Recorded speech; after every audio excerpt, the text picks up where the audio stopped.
Welcome to the Brave Method, where we talk all things relationships, healing, and self-love. If you're ready to protect your peace and attract healthier love, you're in the right place. Have you ever found yourself wondering why you keep choosing the wrong person?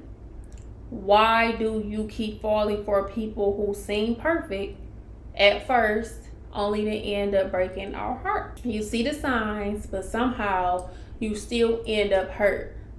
Let's break that cycle. Get you a pad and a pen, because we're about to break down why this keeps happening, how to recognize the red flags early, and most importantly, how to protect your heart. So it normally happens like this. You meet somebody, they seem to check all of the boxes. They're attentive, charming, say all the right things, and it feels good, like you finally found what you've been looking for. But over time, you start to see patterns. They feel familiar, and somehow things always end up taking a turn. And then you're like, what went wrong? So many of us fall into these same patterns, even when deep down we know better. So why does this keep happening? It's basically unconscious patterns we're repeating. We fall for the same type of people because they mirror past experiences or even our own insecurities sometimes. And we're drawn to what feels familiar, even if it's not good for us.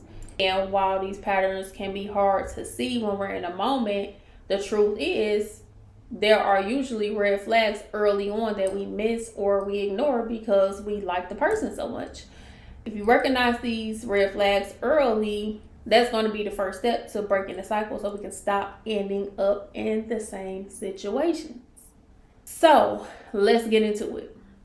Here are some red flags that we often overlook when we're caught up in that honeymoon phase.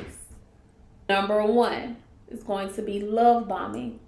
If they're showering you with attention from day one, just over the top flattery, constant texting, big promises, probably kept, some not kept. It probably feel good at first, but real love takes time to grow. And when someone tries to fast track intimacy and romance, it seems too good to be true. And it usually is.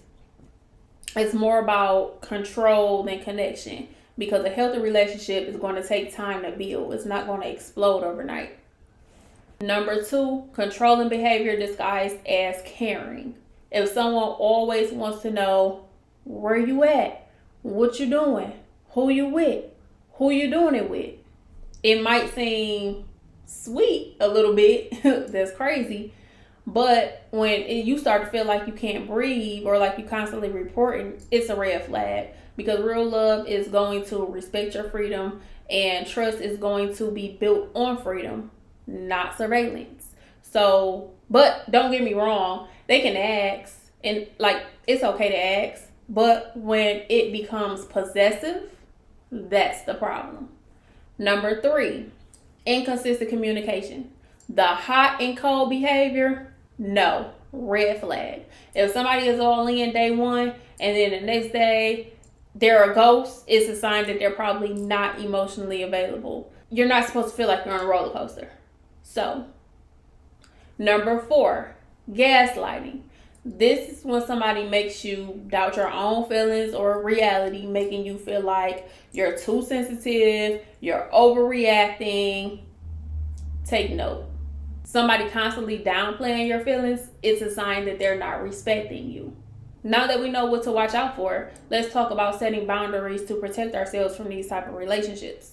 Boundaries are the strongest form of self-respect. It's going to be your personal shield. They're going to help you create a space where only the right kind of love can enter. Setting boundaries can be intimidating, especially if you're used to putting other people first. But to make this easier, I've created a free downloadable planner to help you kickstart and a little life reset. But there's a section to help you start setting boundaries as well and put yourself first. It's a simple tool. It's going to help you clarify what's important to you and how to set boundaries around it.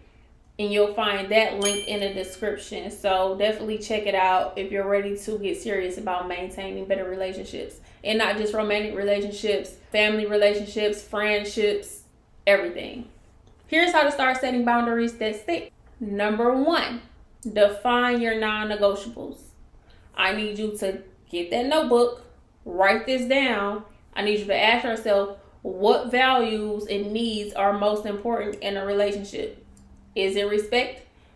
Is it trust? Is it consistent communication? Write these down in a planner or in your notebook so that you can get clear on what you stand for, because it's going to be easier to recognize what it is that you won't tolerate.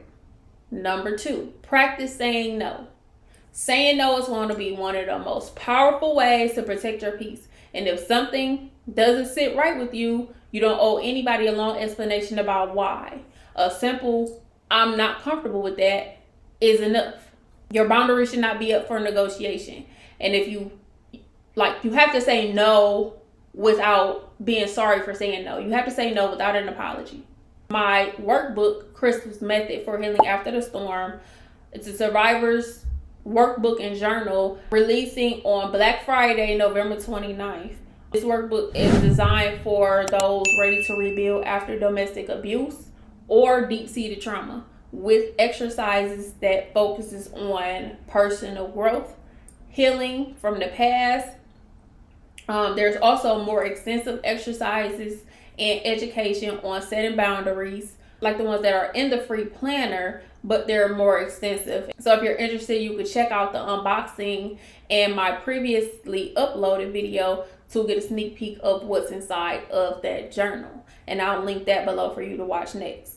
Let's get back to setting our boundaries. Number 3, stay consistent. Don't feel pressured to compromise your boundaries just to keep somebody around. You have to remember that your boundaries are only as strong as you make them. And when you hold your ground, you'll start attracting people who respect and honor them. The right people are going to respect your limits. And if they don't, well, you know they're not the right people for you. And remember, it's about self-respect. Boundaries, it's not about shutting people out. They're protecting your energy and making space for the right people to come in. And if somebody can't respect your boundaries, they don't deserve your energy. It's simple. Number 5, communicate early and honestly. Once you've written down and you know what it is that you need, don't be scared to communicate it.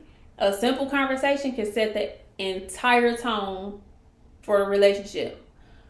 So, for example, you could say something like, I really value honesty and open communication, and it's important that I feel respected in that way. This sets a clear expectation right from the start. So, to recap, start recognizing those red flags, be clear on your boundaries, and remember that true love comes from a place of respect, not just attention or excitement. And don't forget to download the free planner to help you get started setting those boundaries. If this video helped you, please hit that like button, subscribe, and let me know in the comments. Let's keep this conversation going. Until next time on The Brave Method, love yourself first and everything else will follow.